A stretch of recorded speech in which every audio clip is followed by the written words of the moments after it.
Here we have filbert. Filbert is a red blood cell. And here we have a heart. Now here's how this heart works. You see this thingy right here and this thingy right here? They actually have a name. This thingy is called the superior vena cave, and this thingy is called the inferior vena cava. This guy thinks he's all high and mighty, and this guy thinks he's below him. But, you know, who knows? Maybe it's the reverse. Now, remember filbert? Yeah, he can either go to the superior vena cave, or he can go to the inferior one.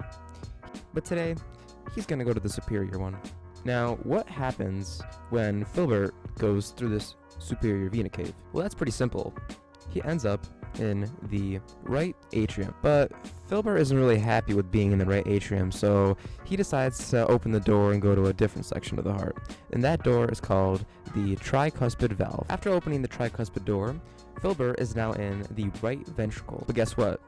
Filbert doesn't like the right ventricle either, so he's going to move more. So filbert's going to open up another door, and that door is going to be the pulmonary valve. And that door leads filbert into the pulmonary artery. But wait a second, you don't know what an artery is, and you don't know what a valve is, so let's take a quick detour. Welcome to Dummy Vocab, where we go over the small words that you don't know but seem big to you. So, artery. What is an artery? Well, best way to remember this, all an artery is it pushes blood away from the heart. And a valve is just a door that closes and opens certain parts of the 4 chambers that make up the heart so certain blood cells can go through and out the heart. Okay, now that we know that, let's go back to the diagram. Now, poor filbert has been waiting for us, but poor filbert is actually a red blood cell. Now, what red blood cells do is they carry oxygen.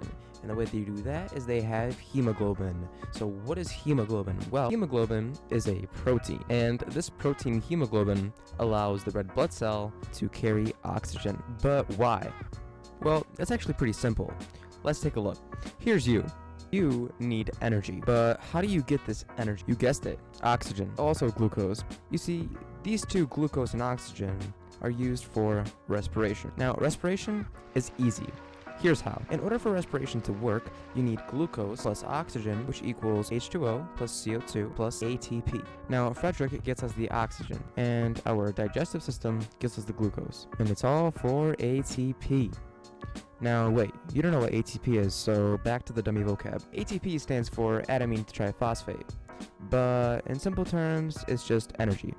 Now, remember when we said that you need energy? Well, there you go, that's the secret. Respiration will get you it. Now, after taking the pulmonary artery, this guy is going to go to the lungs. There, he's going to get this oxygen and bring it back to the heart. We're not going to go in depth on that because that's going to make the video too long, so let's just scratch that. After his trips to the lungs, he's going to go back into the heart through the pulmonary vein. But wait, you don't know what a vein is either, so back to the dummy vocab we go. Now, veins bring blood to the heart. Now, back to the heart. After going through the pulmonary vein, the red blood cell is going to be into the left atrium. But he keeps moving, so he goes to the mitral, or otherwise known as the bicuspid valve. And that leads him into the left ventricle. But then he decides to go through the aortic valve, which will then lead him into the aorta. The aorta is an artery, and that artery is huge. The red blood cell goes out of the aorta into the rest of the body, where it will meet all the cells so it can provide the oxygen that it received from the lungs, so that way the cells can undergo respiration and make energy. See ya!